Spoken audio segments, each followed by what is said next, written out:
గం గణపతయే నమః. శ్రీ గురుభ్యో నమః. ఓం నమో భగవతే వాసుదేవాయ. తమిళనాడు రాష్ట్రంలో శ్రీ విల్లిపుత్తూరులో విష్ణు చిత్తుడనే భక్తుడు ఉండేవాడు. శ్రీ విల్లిపుత్తూరులోని శ్రీకృష్ణుడు వటపత్ర సాయిగా మర్రి ఆకు మీద తేలియాడుతూ లోకాన్ని రక్షించాడని నమ్మకం. ఇక్కడి ఆలయంలో ప్రధాన దైవం ఆ చిన్ని కృష్ణుడే. విష్ణు చిత్తుడు నిత్యం బాలకృష్ణుల వారికి అనగా వటపత్ర సాయి కృష్ణుల వారికి పుష్పమాలలను కైంకర్యం చేసేవాడు. ఈ విష్ణు చిత్తుడి అసలు పేరు భట్టనాథుడు. నిత్యం మనస్సును విష్ణువుల వారిపై లగ్నం చేయటం వల్ల భట్టనాథుడు విష్ణు చిత్తుడైనాడు. విష్ణు చిత్తుడే ఆళ్వారులలో పెద్ద. అందువలన ఆయనకు పెరియాళ్వార్ అని నామధేయం కలిగినది. అలాంటి విష్ణు చిత్తుడికి ఇంట తులసివనంలో ఓ బాలిక కనిపించింది. ఆ బాలికకు కోదై అను పేరు పెట్టాడు. కోదై అంటే పూలమాల.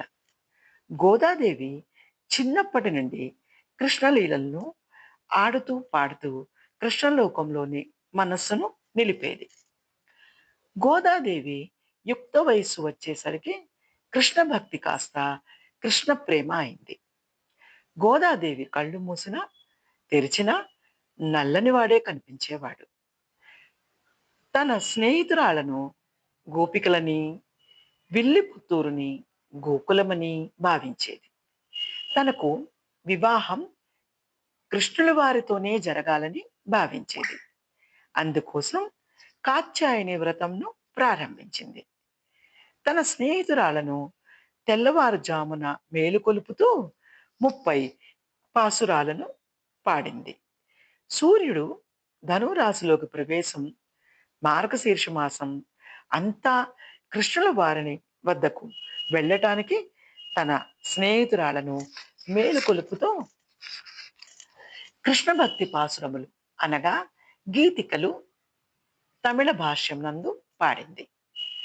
భగవద్గీతలో భగవానుడు మాసానాం మార్గశీర్షోహం అని చెప్పినారు.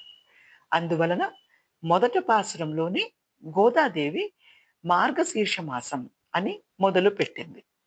భోగి రోజున ఆలయంలో కృష్ణుల వారితో పెళ్లి కూతురైన గోదాదేవి ఐక్యమైంది.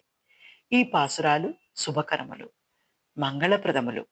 ఈ పాసురాలు వినటం వలనే మన ఇంట్లో శుభములు కలుగుతాయి. గోదాదేవి శ్రీకృష్ణ ఆశీర్వాదంతో కలుగుతాయి. ఈ పాసురాలు తమిళ భాష నుండి సరళమైన తెలుగు భాషలోకి పెద్దలు అనువదించి దాన్ని మీకు సరళ రీతిలో వినిపిస్తున్నాను. అందరికీ మంగళములు కలుగుగాక. మొదటి పాసురం యొక్క భావం సరళ రీతిలో. ఆభరణాలు ధరించిన గోకుల బాలికలారా, చంద్రునితో కళకళలాడే మార్గశిర మాసం కదా ఇది. వ్రతం ఆచరించే వారందరూ రండి. వీరుడైన నందుని చేత భావింపబడువాడు యశోద ముద్దుల పట్టి నీలమేఘశ్యాముడు, ఎర్రని కనుదమ్ములు సూర్యచంద్రుల వంటి శ్రీముఖం కలవాడు అయిన నారాయణుడే మన కోరిన కోర్కెలను తీర్చువాడు. లోకులు కొనియాడినట్లు వ్రతనిష్టలో మునిగి ఉందాం రండి. ఇదే కదా మన వ్రతం.